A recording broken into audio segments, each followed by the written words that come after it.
ವೀಕ್ಷಕರೇ ನಮಸ್ಕಾರಗಳು. ಇಂದು ಟಾಟಾ ಐಪಿಎಲ್ ಆವೃತ್ತಿಯ ಕೊನೆಯ ಪಂದ್ಯವನ್ನು ಆಡಿದ ಸಿಎಸ್ಕೆ ತಂಡವು ಜಿಟಿ ವಿರುದ್ಧ 83 ರನ್ಸ್ಗಳ ರೋಚಕ ಗೆಲುವು ದಾಖಲಿಸಿತ್ತು.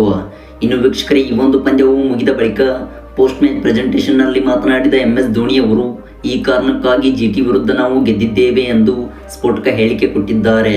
ವೀಕ್ಷಕರೇ, ಇದೆಲ್ಲದರ ಸಂಪೂರ್ಣ ಅಪ್ಡೇಟ್ಸ್ ಬಗ್ಗೆ ತಿಳಿಯುವುದಕ್ಕಿಂತ ಮುಂಚಿತವಾಗಿ ಈ 2025ರ ಟಾಟಾ ಐಪಿಎಲ್ ಆವೃತ್ತಿಯಲ್ಲಿ ನಿಮ್ಮ ಪ್ರಕಾರ RCB ತಂಡವು ಫೈನಲ್ ಆಡುತ್ತದೆ ಎಂದರೆ ಪ್ರತಿಯೊಬ್ಬ ಫ್ಯಾನ್ಸ್ ಕೂಡ ಈ ಕೂಡಲೇ ಈ ವಿಡಿಯೋಗೊಂದು ಲೈಕ್ನ ವ್ಯಕ್ತಪಡಿಸಿ. ಹಾಗೆ ಪ್ರತಿಯೊಬ್ಬರೂ ಕೂಡ ದಯವಿಟ್ಟು ಕಾಮೆಂಟ್ ಬಾಕ್ಸಲ್ಲಿ RCB ಫೈನಲ್ ವಿನ್ನರ್ ಎಂದು ಟೈಪ್ನ ಮಾಡುವ ಮೂಲಕ ನಿಮ್ಮ ಅತ್ಯಮೂಲ್ಯವಾದ ಕಾಮೆಂಟ್ಸ್ಗಳನ್ನು ತಿಳಿಸಿ. ವೀಕ್ಷಕರೇ, ಇಂದು ಟಾಟಾ ಐಪಿಎಲ್ ಆವೃತ್ತಿಯ 67ನೇ ಪಂದ್ಯದಲ್ಲಿ CSK ಹಾಗೂ GT ತಂಡವು ನರೇಂದ್ರ ಮೋದಿ ಕ್ರೀಡಾಂಗಣದಲ್ಲಿ ಎದುರಾಗಿದ್ದವು. ಇನ್ನು ವೀಕ್ಷಕರೇ, ಈ ಒಂದು ಪಂದ್ಯದಲ್ಲಿ ಟಾಸ್ ಗೆದ್ದಂಥ CSK ತಂಡವು ಮೊದಲು ಬ್ಯಾಟಿಂಗ್ ಆಯ್ದುಕೊಂಡಿತ್ತು.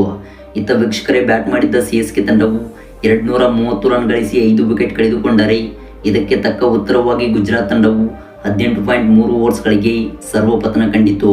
ವೀಕ್ಷಕರೇ, ಇನ್ನು ಕೊನೆಯ ಪಂದ್ಯದಲ್ಲಿ CSK ತಂಡವು 83 ರನ್ಸ್ಗಳ ರೋಚಕ ಗೆಲುವು ದಾಖಲಿಸಿ ಈ ಒಂದು ಆವೃತ್ತಿಯ ಅಭಿಯಾನವನ್ನು ಅಂತ್ಯಗೊಳಿಸಿತು.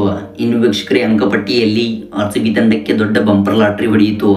ಹೌದು ವೀಕ್ಷಕರೇ, ಗುಜರಾತ್ ತಂಡವು ಸೋತ ಬಳಿಕ ನಾಳೆ LSG ವಿರುದ್ಧ RCB ತಂಡವು ಗೆದ್ದುಕೊಂಡರೆ ಅಂಕಪಟ್ಟಿಯಲ್ಲಿ ಮೊದಲ ಸ್ಥಾನವನ್ನು ಪಡೆದುಕೊಳ್ಳಬಹುದು. ಇತ್ತ ವೀಕ್ಷಕರೇ, RCB ತಂಡವು ಫೈನಲ್ ತಲುಪಲು 2 ಪಂದ್ಯಗಳಲ್ಲಿ ಅವಕಾಶವನ್ನು ಪಡೆದುಕೊಳ್ಳಲಿದೆ.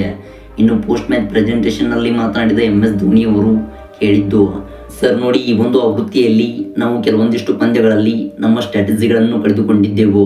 ಆದರೆ ಮುಂದೆ ಬರುವಂಥ ಸೀಸನ್ನಲ್ಲಿ ನಾವು ಉತ್ತಮವಾದ ತಂಡವನ್ನು ಕಟ್ಟಲಿದ್ದೇವೆ ಮತ್ತು ಇವತ್ತು ನಾವು GT ವಿರುದ್ಧ ಗೆದ್ದಿದ್ದು RCB ತಂಡಕ್ಕೆ ಪ್ಲಸ್ ಪಾಯಿಂಟ್ ಆಗಿರುತ್ತದೆ.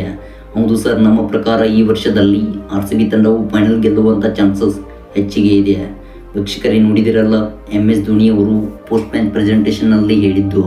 ವೀಕ್ಷಕರೇ, ಇದಾಗಿತ್ತು ಈ ವಿಡಿಯೋದ ಬಗ್ಗೆ ಸಂಪೂರ್ಣ ಅಪ್ಡೇಟ್ಸ್.